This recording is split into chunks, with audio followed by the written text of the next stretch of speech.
This is USVI News, your Virgin Islands connection. Hi, everyone. Thanks so much for joining us for USVI News. I'm Emily Matson. Tragedy on St. Thomas on Thanksgiving Day as an elderly woman who delivered newspapers for years was hit and killed by a taxi. It happened Thanksgiving Day around 1:40 in the afternoon. Virgin Islands police say 73-year-old Pauline Sherry was crossing the road in the area of Niski Center when she was hit by a taxi van. Emergency crews rushed her to the hospital where she died. Police say Sherry sold newspapers in the area for many years, but it's unclear if that's what she was doing when she was hit. The VIPD Traffic Investigation Bureau is continuing to investigate. Also on St. Thomas, Virgin Islands police are investigating a deadly drowning on Thanksgiving Day. It happened at the beach at Frenchman's Cove around 11:15 Thursday morning. Police responded to a call of a possible drowning. When they arrived, emergency crews were rushing a man to the hospital for treatment. Unfortunately, he died shortly after arriving at the hospital.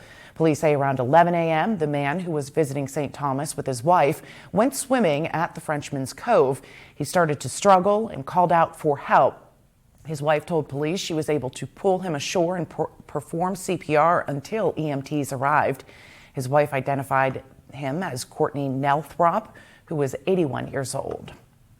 On St. Croix, Virgin Islands police are investigating the deadly shooting of a 21-year-old man. It happened in broad daylight Saturday around 9:30 in the morning in the Prophet Hills housing community. The Criminal Investigation Bureau is investigating after several people called 911 to report shots fired and a man down. Officers responded and found a man with multiple gunshot wounds to his body. He was pronounced dead at the scene. Family identified the victim as 21-year-old Joshua Lee. Anybody who can help police solve this deadly shooting is asked to call 911, the Criminal Investigation Bureau, or Crime Stoppers VI. And on St. Croix, ShotSpotter technology helps police nab a man who they say fired a gun at two people. 27-year-old John Carlos Ventura turned himself into police and is facing weapons and reckless endangerment charges. Police say last Wednesday around 7 p.m., the Special Operations Bureau responded to a 911 transmission of gunshots discharged in the Scion Farm area. Responding officers used the ShotSpotter application system to pinpoint the exact location of the reported gunshots fired. Officers spoke with several residents who said they heard two gunshots fired and directed police to the home where it happened. Police recovered two spent shell casings outside of the home. And later that night, Carlos Ventura turned himself in and told police two men were in his yard and he fired shots at them. On St. Croix, what is expected to be a very busy and lucrative cruising season is now well underway. Last Wednesday was the first two-ship day in Frederiksted for the 2022-23 cruise season. Two vessels docked at the Anne E. Abramson Marine Facility, Royal Caribbean's Enchantment of the Seas, and Virgin Voyages' Valiant Lady, both ships having the capacity to carry 5,200 passengers and several hundred crew members all together, that is. The director of the Virgin Islands Port Authority says it's early in the cruise season and already the marine facility is seeing record numbers of cruise ships and visitors, bringing, of course, a lot of business to St. Croix from vendors, restaurants, merchants, taxi drivers, and a lot more, having a huge economic impact to the territory. 68 cruise calls are expected to visit St. Croix during this 2022-23 cruise season. Meantime, the Coast Guard made a heroic rescue from a cruise on Thanksgiving Day. It happened in the Gulf of Mexico, roughly 20 miles off the shore of Louisiana. An overboard cruise ship passenger was stranded in the water for quite some time. The Coast Guard located the passenger and airlifted him out of the water. The passenger was responsive and in stable condition. Today, the holiday shopping season is, of course, well underway. Consumers spent more than $9 billion online on Black Friday. That's according to Adobe Analytics. Electronics and toy purchases help drive the record sales. Adobe, which tracks online retail purchases, estimates Cyber Monday's shopping sales will exceed $11 billion. If you're one of the millions who've made purchases over the holiday weekend, you may want to check your receipt to see how long you have to make a return. That's because 6 out of 10 retailers recently said they're changing their policies this season, many shortening the amount of time consumers are allowed to make returns. Some retailers are also adding return and restocking fees. So this Cyber Monday, the consumer spending numbers are expected to be even higher than Black Friday, climbing again above $11 billion. Jared Hill reports. The packages are always moving at this Amazon fulfillment center. The retail giant handles 66,000 orders worldwide every hour, and this could be the busiest day of the year. Cyber Monday is what we prepare for all year round. We've hired over 150,000 people this year to handle the demand. Amazon and other retailers have been working to attract holiday customers well before today, offering deals since October. That may lead one to wonder if Cyber Monday is still an event.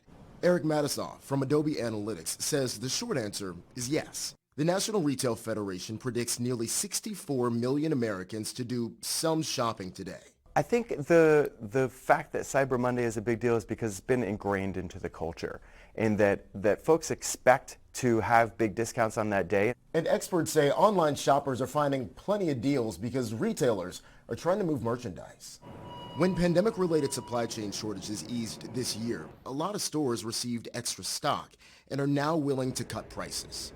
Cyber Monday is going to be the best sale day of the entire season. Over the weekend, Adobe Analytics saw discounts of around 15% on apparel, 24% for electronics, and 34% off toys. For Cyber Monday, we're expecting discounts as high as 32% on computers.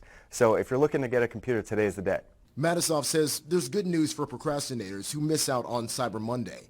He expects good deals for computers and other items will continue into December.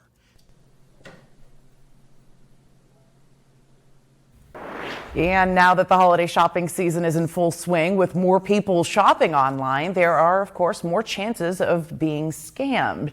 So Katie Arata finds out some ways to help you avoid being taken advantage of during this holiday shopping season. Online shopping is fast, easy, and convenient, but sometimes the deals sound too good to be true.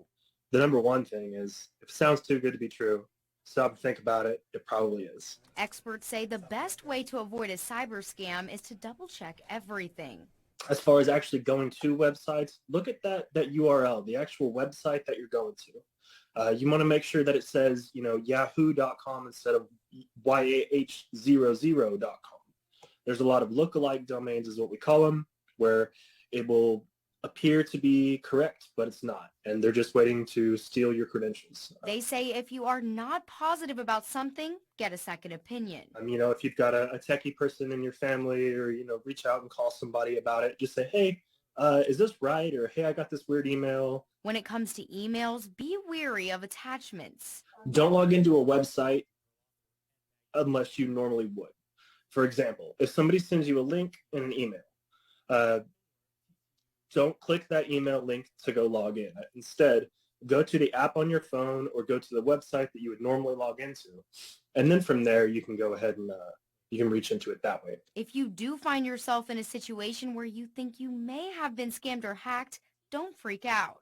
If you haven't given them any information, block them. You can report them. If it's something where you say, hey, they actually did remote into my computer and I'm not really sure what they did, at that point, probably call a professional. Just to make sure that they're not going to get access to anything.